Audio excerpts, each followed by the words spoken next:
মোৰ হাতত এটা প্ৰশ্ন আছে যোনটো প্ৰশ্নই বহুত দিনৰ পৰাই মোৰ মাথাটো খুলি খুলি খাই আছে প্ৰশ্নটো হল এইটো যে মাল নোখোৱাকৈ বিহু সেলিব্ৰেট কৰিব নোৱাৰি নেকি বিহুৰ প্ৰগ্ৰাম পাতিব নোৱাৰে নেকি অসমত বৰ্তমান বিহুৰ সময়ত বহুত কিবা কিবি হৈ থকা দেখা গৈ আছে দেখা শুনাৰ ভিতৰত বৰ্তমান সময়ত কেইটামান চৰ্চাত থকা বিষয় হল চানমাৰীত হোৱা বিহু অনুষ্ঠানত দিগন্ত ভাৰতীক অপমান ৰিসেন্টলি শিৱসাগৰৰ বিহু দল এটাক যোৰহাটৰ এটা ঠাইত অপমান মানে ইহঁতে অনুষ্ঠান পাতি পিনে সাম্ৰাজ্য স্থাপিত কৰাৰ ফিল লয় আৰু লাইফত সকলোতকৈ দামী মাল সিহঁতে অকল সিদিনাই খাব পায় তাকো ৰাইজৰ পইচা দি আৰু সেইকাৰণে ৰাইজক 150 টকীয়া লেভেলটোতো দেখাব লাগিবই ন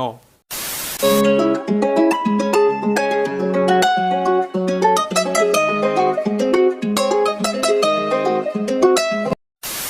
guys, ahok এতিয়া চাও বিহুৰ এই বতৰত অসমৰ সোশ্যাল মিডিয়া জগতত কি চলি আছে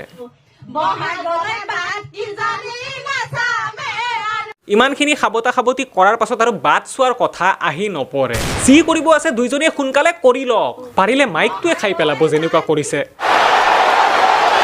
বিহুৰ সময়ত যদি অসমৰ সোশ্যাল মিডিয়া জগতত কিবা এটা নতুন ট্ৰেন্ড নোলায় তেতিয়া হলে ছাপ্ৰী বিলাকৰ বিহু আধৰুৱা হৈ যায় প্ৰত্যেক বছৰে বিহুৰ সময়ত ছাপ্ৰী সমাজৰ মেম্বাৰ বিলাকে ৰিলছ বনাবলৈ নতুন এটা ট্ৰেন্ড বাছি ওলায় মানে আৱিষ্কাৰ কৰি ওলায় যেহেতু তেওঁলোকে বিহু নাচিব একেবাৰে নাজানে সেইকাৰণে ট্ৰেন্ডটো ওলাবই লাগিব ন সো গাইস যিয়ে নহওক কিয় আহা চাও যে এইটো বছৰত তেওঁলোকে কি নতুন ট্ৰেন্ড আৱিষ্কাৰ কৰিছে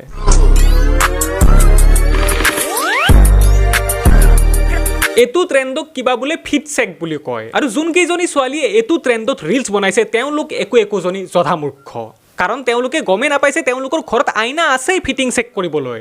ইনষ্টাগ্ৰাম ৰিলত চেক কৰি আছে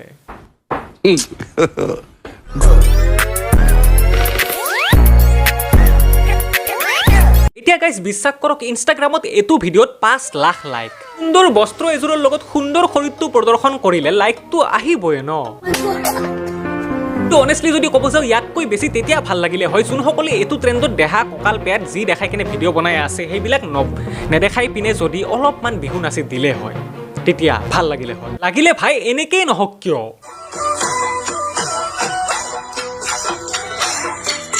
কমসে কম নাচিছে তো মক্কেল আমি তো কৰা নাই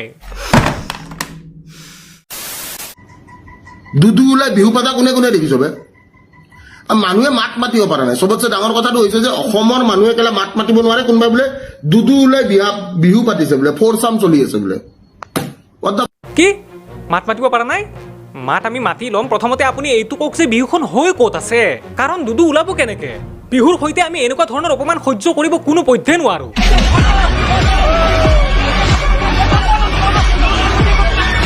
চাব গ'লে ভিক্টৰ দাই কথাখিনি আচলতে মিছা কোৱা নাই কিবা এটা হৈ আছে অসমত য'ত এনেকুৱা এটা কাম হৈ আছে আৰু যোনটো কামৰ ভিক্টৰ দাই জাষ্ট এটা হয়তো ক'বাত জালক দেখিছে আৰু সেইকাৰণে ক'ব পৰা নাই যে কি হৈ আছে সো গাইস নেক্সট ভিডিঅ'ত আমি ভিক্টৰ দাৰ এই দুদু কনচেপ্টটোত ভালকে সোমাম এক্সপ'জ কৰিম যে ভিক্টৰ দাই আচলতে কোনটো বস্তুক কৈছে এনেকে মানে কাক কৈছে কিহক কৈছে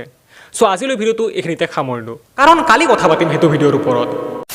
সো শেষত ভিডিঅ'টো লাইক কৰি যাব একেবাৰে নাপাহৰিবা চেনেলটো যদি ফাৰ্ষ্ট টাইম চাই আছা সাবস্ক্ৰাইব কৰি ল'বা আৰু কাষত যে আছে সেই বেল আইকনটো হেতুত ক্লিক কৰি অল সেট কৰি দিব একেবাৰে নাপাহৰিবা সো গাইস অতি সোনকালে লগ পাম অন্য এটা ভিডিঅ' সৈতে so bye bye stadium subscribe বয় জয় আই অসম